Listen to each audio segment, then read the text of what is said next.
Bonjour à tous et bienvenue dans ce nouvel épisode d'Adventure in Europe où aujourd'hui nous sommes à Frépertuis City pour leur dernier jour de la saison 2019.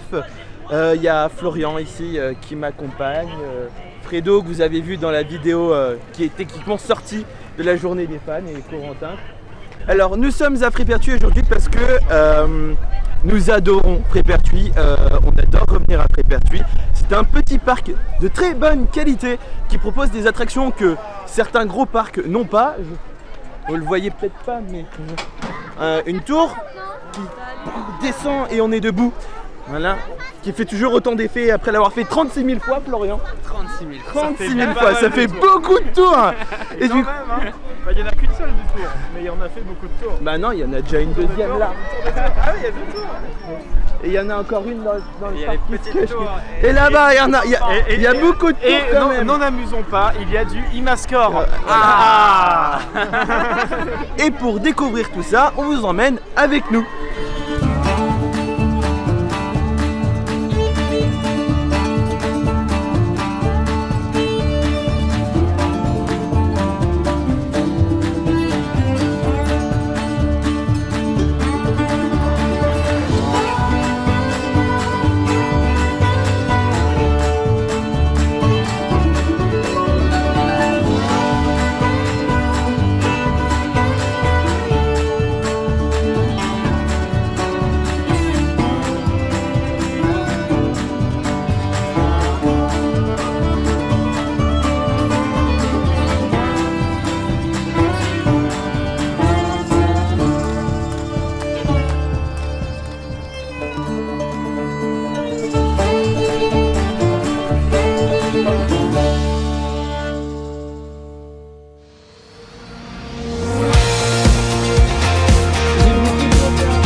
On sort de Timberdrop, un grand 8, il fait combien? 30 mètres? Combien? Ouais, 30 mètres, ouais, c'est ça là-bas. Alors c'est très particulier parce que ce grand 8, pendant quelques jours, avait la pente la plus inclinée du monde sur un grand 8. Mais Fuji-Q Island ne pensait pas la même chose. Voilà, c'est au Japon, hein, c'est ça. Voilà. Au Japon, il y en a qui ont grillé un petit peu, voilà, qui sont passés un petit peu devant. Mais ça reste tout de même encore la pente la plus raide d'Europe. Europe, ouais, 113 degrés. Donc, un si grand record dans un si petit parc. C'est pas mal. C'est exceptionnel. Et malgré tout, elle a quand même eu son record mondial. Bah oui. Ah oui, il y a le. Oui, c'est ce que j'allais dire. Il y a le petit cadre du Guinness Book sur le poste de pilotage. Non, faut pas faire ce genre de choses. J'aime pas. Voilà. Et donc c'est un grand 8 de c'est SS Sensei machin. SS. Oui. Donc, du coup, alors c'est très sympa. C'est un grand 8 qui va pas très vite. Mais slow motion coaster. Voilà, il prend un petit peu son temps dans les inversions, ce qui permet d'apprécier. Voilà, c'est la particularité, mais ça permet d'apprécier d'avoir la tête à l'envers. Les figures. Ouais. Maintenant, c'est l'heure de manger. On va au saloon.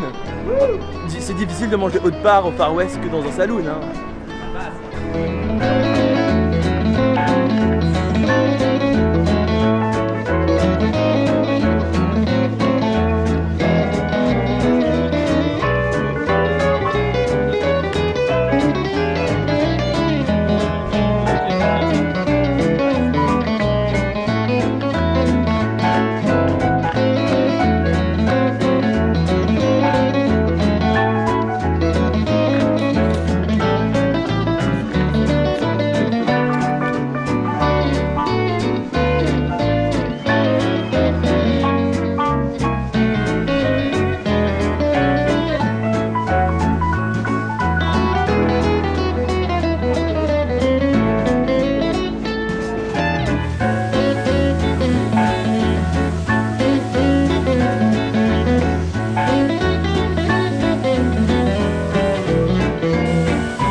Comment ça marche ce truc? Bienvenue à Desperado City.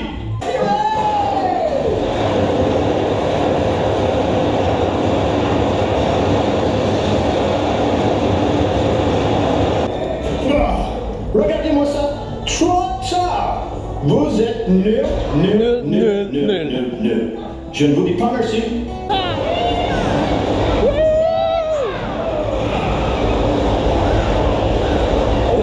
Bravo les gars, les meilleures gâchettes de la ville. C'est peut-être vous que je devrais t'étais pas tué loin. pour Desperado City. Mais je pense qu'on peut quand même remercier nos amis. On s'en serait jamais sorti sans eux. Thanks very much. Ah, je suis dessus.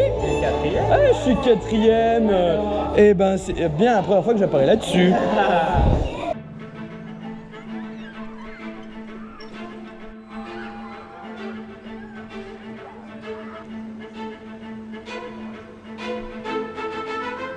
Généralement, cette attraction est beaucoup plus populaire quand il fait un peu plus soleil, un peu plus beau temps, un peu plus bleu.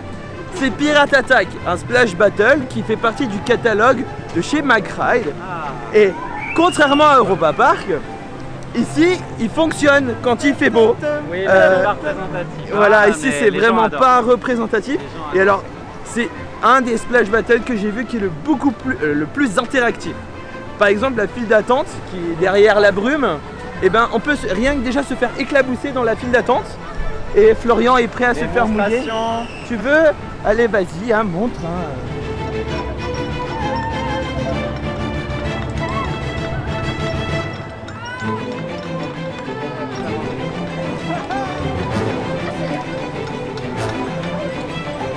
Tu es content, Florian? J'aime beaucoup.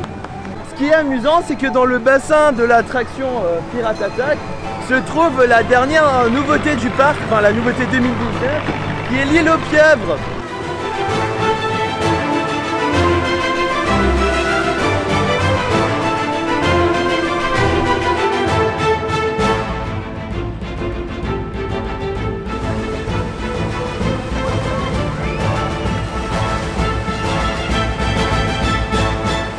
C'est rigolo, on peut faire des dérapages sur l'eau, c'est rigolo, on adore. Coucou Florian. Bonjour. On va faire quoi? C'est quoi le nom complet? La cavalerie. On va faire la cavalerie. Du coup, c'est quoi le principe de la cavalerie? Alors, Explique un petit peu. La cavalerie, c'est un disco coaster. Alors le principe, c'est qu'on va prendre place dans un grand disque. Ouais, et on s'en fiche. Allez. Bonjour. Il est où Fredo? Il est là-bas Fredo. Coucou. Ah. Oui. Je disais à YouTube. Ah oui, pardon, excusez. On a pris place dans nous quoi? prenons place sur un cheval qui est dans un disque. Et nous allons nous balancer comme ça en U, sur un rail. Sur un rail en U, avec le disque qui va tourner en plus. Et nous sommes dans une position particulière, puisque nous sommes à califourchon sur un cheval. À l'extérieur du disque. À l'extérieur du disque. Et c'est pour ça qu'on appelle cette attraction la cavalerie. On n'est pas été non, j'allais dire disco coaster. Non. On est sur. Alors, là, on coupe. Et nous prenons place sur un cheval. C'est pour ça que ça s'appelle la cavalerie.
Alors, j'ai failli assommer Fred avec ma sangle.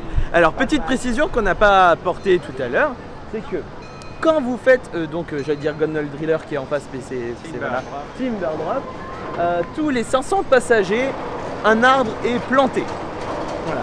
Donc vu que là c'est actuellement la fin de saison, on peut déjà dire qu'il y aura plus de 450 arbres qui seront plantés grâce au programme de l'association Des arbres pour la vie. Voilà. J'ai pas lu avant. Mais du coup c'est une très chouette initiative de la part de Frépertuis, surtout que ça rentre dans la thématique de l'attraction. Comment on va aborder ça?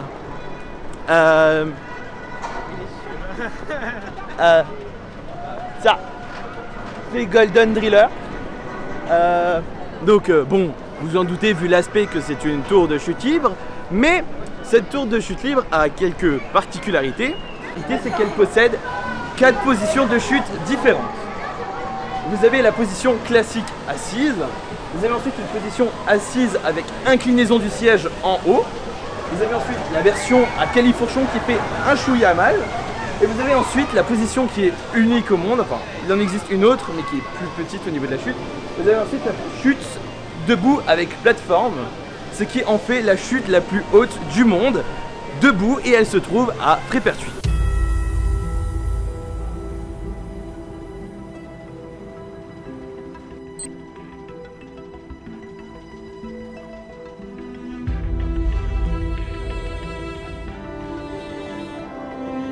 C'est parti.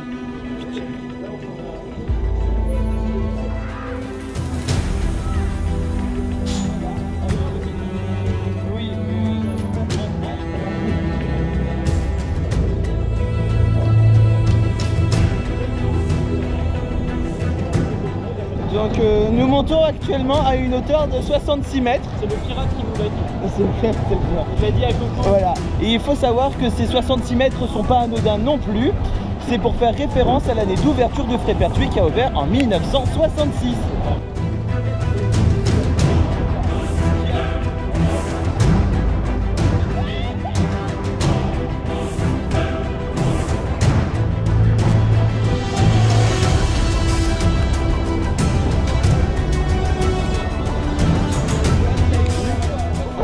Regardez, il y a une flamme là en bas. Voilà. Et on est actuellement en tilt. J'ai un peu peur pour la GoPro, je vous le cache pas.